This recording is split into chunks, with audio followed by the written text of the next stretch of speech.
અમદાવાદ ગ્રામ્ય અસલાલી પોલીસે 6 બાંગ્લાદેશી નાગરિકોને ઝડપ્યા છે। 10 વર્ષ પહેલા કલકત્તાથી અમદાવાદ આવેલા બાંગ્લાદેશી નાગરિકો ઝડપાયેલા 6 બાંગ્લાદેશી નાગરિકોમાં 3 બાળકોનો પણ સમાવેશ થાય છે।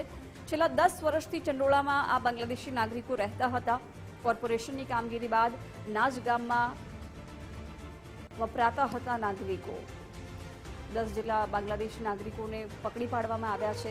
અમદાવાદ આવેલા બાંગ્લાદેશી નાગરિકો ઝડપાયા છે, જેમાં 3 બાળકોનો સમાવેશ થાય છે। વિગતો મેળવીશું સંવાદદાતા અર્પિત દરજી પાસેથી। અર્પિત, પોલીસે 6 જેટલા બાંગ્લાદેશી નાગરિકોને ઝડપ્યા છે।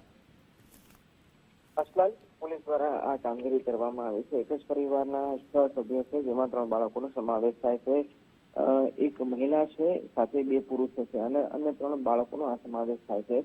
પાછલા 10 વર્ષથી તેઓ અહીંયા આવ્યા હતા। કલકત્તા થઈ કાલુપુર રેલવે સ્ટેશન થઈ અમદાવાદમાં પ્રવેશ્યા હતા।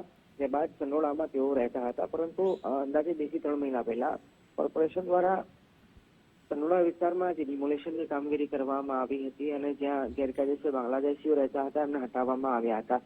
એના કારણે તેઓ અસલાલી પોલીસ સ્ટેશન હદ વિસ્તારમાં એટલે કે નાજ ગામમાં હતા અને એ દરમિયાન પોલીસને માહિતી મળી, એના આધારે એમને પકડી પાડ્યા છે। શરૂઆતમાં અસલાલી એટલે કે નાજ ગામમાં સીમમાં 2 લોકો હતા। એ બંનેની પૂછપરછમાં હકીકત સામે આવી કે એક વ્યક્તિ આણંદમાં પણ રહે છે। એટલે અસલાલી પોલીસે આણંદ પોલીસનો સંપર્ક કર્યો અને અસલાલી પોલીસે આણંદ જઈ અને એક આરોપીની ધરપકડ કરી કે જે પોતે બાંગ્લાદેશી હતો। એટલે કુલ મળીને 3 પુખ્ત વયના બાંગ્લાદેશી નાગરિકો છે, જે એક જ પરિવારના છે અને એમને પકડ્યા પછી હવે એમને ડિપોર્ટેશનની કામગીરી સંદર્ભે આગામી દિવસમાં કાર્યવાહી હાથ ધરવામાં આવશે।